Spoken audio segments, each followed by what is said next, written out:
शलभ जी का रुख करते हैं। पहले शलभ जी, देखिए चुनौती आपके सामने बहुत बड़ी है।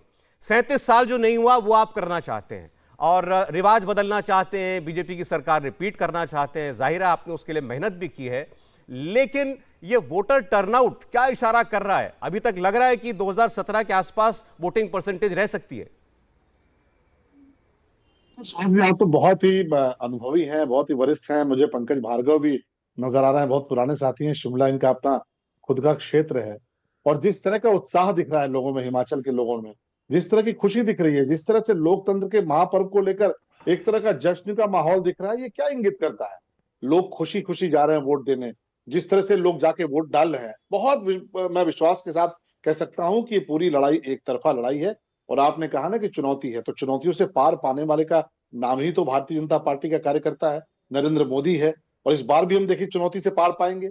जब उत्तर प्रदेश में विधानसभा के चुनाव हो रहे थे 2022 में, बहुत सारे लोगों ने कहा कि उत्तर प्रदेश में एक ट्रेंड है कि पार्टी चुनाव बदलती है, चुनाव के बाद कोई ना कोई दूसरे दल की सरकार आती है। लेकिन आप देखिए कितने प्रचंड बहुमत के साथ योगी आदित्यनाथ जी के नेतृत्व में उत्तर प्रदेश की सरकार आई। आपने उत्तराखंड में भी देखा, उत्तराखंड में भी लोग कहते थे कि एक दल के बाद दूसरे दल की सरकार आती है, वहां पर भी रिवाज बदला है। और इस बार हिमाचल में आप देखिएगा कि हिमाचल में जो तमाम तरह के जो पॉलिटिकल विद्वान है, बहुत तरह के असेसमेंट लगाते रहे, बहुत स्पष्ट बहुमत के साथ श्रीमान जयराम जी की उनकी सरकार आने जा रही है। कहीं कोई संशय की स्थिति नहीं है, कहीं कोई दुविधा की स्थिति नहीं है। बहुत प्रचंड बहुमत के साथ भारतीय जनता पार्टी अपनी सरकार बनाने जा रही है। देखिए हर राज्य की सीरत अलग होती है। शलभ जी भी बहुत अनुभवी पत्रकार रहे हैं, अब राजनीति में है। हर राज्य अपने हिसाब में अपने अपने मायने में अलग होता है, तो किसी राज्य की तुलना दूसरे राज्य से करना भी उचित नहीं है और यह कहना भी उचित नहीं है कि जो उत्तराखंड में हुआ, जो यूपी में हुआ, जो गोवा में हुआ, वो हिमाचल में नहीं हो सकता। बिल्कुल हो सकता है, लेकिन उसके लिए मुद्दे क्या है उस पर बात करनी पड़ेगी। सुरेंद्र राजपूत जी, देखिए हर बीजेपी और आपके दोनों की कैंपेन की बात करें, कुछ प्लस है कुछ माइनस है। मैं अभी कांग्रेस पार्टी की बात करता हूं। सारे विश्लेषक जिनसे हमने लगातार चुनाव में बात की, सबका मानना है कि आपके मुद्दे बहुत अच्छे हैं।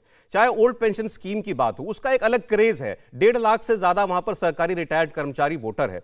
इसके अलावा आपने रोजगार की बात की है कि 1 लाख नौकरियां आप देंगे, वो भी कैबिनेट में पहली कलम के हस्ताक्षर से देंगे। तो ये मुद्दे कैची बहुत है। सवाल यह है कि क्या लोग कांग्रेस पार्टी पर भरोसा कर रहे हैं, जो कि बीजेपी कहती है मुमकिन नहीं है? देखिए सौरभ भाई, भारतीय जनता पार्टी क्या कहती है हमें बहुत ज़्यादा फर्क नहीं पड़ता, क्योंकि भारतीय जनता पार्टी का बस चलेगा तो कभी विपक्षियों को सत्ता में आने ही नहीं देंगे। आप भी जानते हैं उन लोगों का काम ही इतना है कि विपक्ष को, लोकतंत्र को, संविधान को क्रश कर दो। खैर, यहाँ पर आप भी हिमाचल से हैं, पंकज भाई वहां पर बैठे हुए हैं, कहते हैं ना कि तख्त बदल दो, ताज बदल दो, बेईमानों का राज बदल दो। यहां पर कांग्रेस चुनाव नहीं लड़ रही है भारतीय जनता पार्टी के खिलाफ, जनता चुनाव लड़ रही है।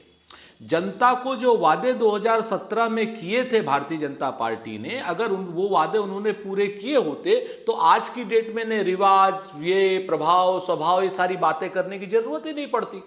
2017 से 2022 के बीच में अगर आप देखेंगे, चाहे पर्यटन की नीति हो, बेरोजगारी की हो, सरकारी नौकरियों के ट्रांसफर्स की हो, सेब उत्पादकों के ऊपर 18% जीएसटी लगाने की हो, या अन्य गांवों की सड़कों में बेईमानियां करने की हो, या इनका जो चीफ से एक सेक्रेटरी था वो क्या नाम कोरोना काल में जिस तरीके से पकड़ा गया था, और श्री जयराम ठाकुर साहब का जो व्यक्तिगत स्वभाव हो, जिसमें जेपी नड्डा और जयराम ठाकुर साहब जिस तरीके से वहां के लोगों से बात करते हैं, ये सारी की सारी चीजें जनता को नागवार गुजर रही है। जनता वहां पर चुनाव लड़ रही है। मैं आपसे जिम्मेवारी से कहता हूं कि जनता की आकांक्षा और अपेक्षाओं को पूरी करने के लिए कांग्रेस अपना पूरा वचन पत्र पूरे तरीके से करेगी, और जनता परिवर्तन का भी मन बना चुकी है। जनता ने यह पूरा देख लिया है कि ये सब लोग बेईमान लोग हैं, ये सब लोग पूरी अपनी बात नहीं करते हैं, कभी ये कहते कुछ और हैं, करते कुछ और हैं। सिरमौर की रैली में, सुजानपुर की रैली में प्रधानमंत्री जी 2014 से कहते हैं कि 15-15 लाख रुपए दे देंगे। किसी को मिल गए हो तो बता दीजिए।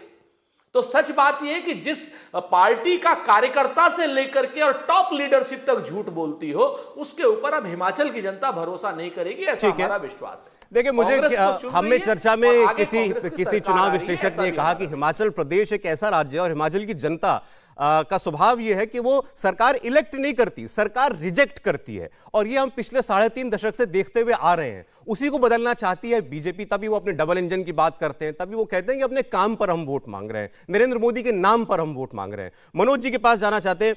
मनोज जी, देखिए, आज किसी और आंकड़े की बात नहीं हो सकती। मुझे मालूम है आपके पास एग्जिट पोल का डेटा जरूर होगा, लेकिन हम वो दिखा नहीं सकते हैं। तो मैं केवल वोटर टर्नआउट पर बात कर रहा हूं। 3 बजे तक लगभग 60% तक वोट किसी किसी जगह पर पड़ चुका है। 74% वोट 2017 में पड़ा था। क्या इशारा कर रहा है ये? सौरभ जी, काफी इस पे हम लोग टर्नआउट पे लेकर बहस करते हैं। उत्तर प्रदेश में तो सारे समीकरण ही बदल गए थे और उसमें देखा गया कि जहां पे वोट टर्नआउट कम भी हुए वहां भी बीजेपी जीती और जहां अधिक थे वहां से भी बीजेपी जीती।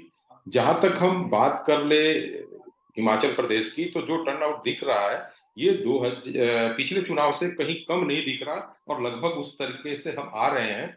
और जो सुबह से ट्रेंड आपके चैनल पे मैं देख रहा हूँ और जो लाइन देख रहा हूँ लोगों वोटरों की, उसमें महिलाओं की संख्या आज भी काफी दिख रही है।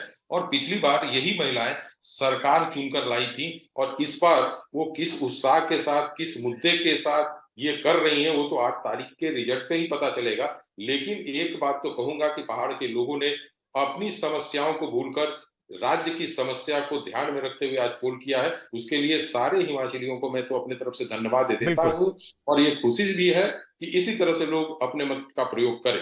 इंडिया टीवी हर वक्त हर जगह डाउनलोड करने के लिए सर्च करें India TV news Google play store या ऐप स्टोर पर।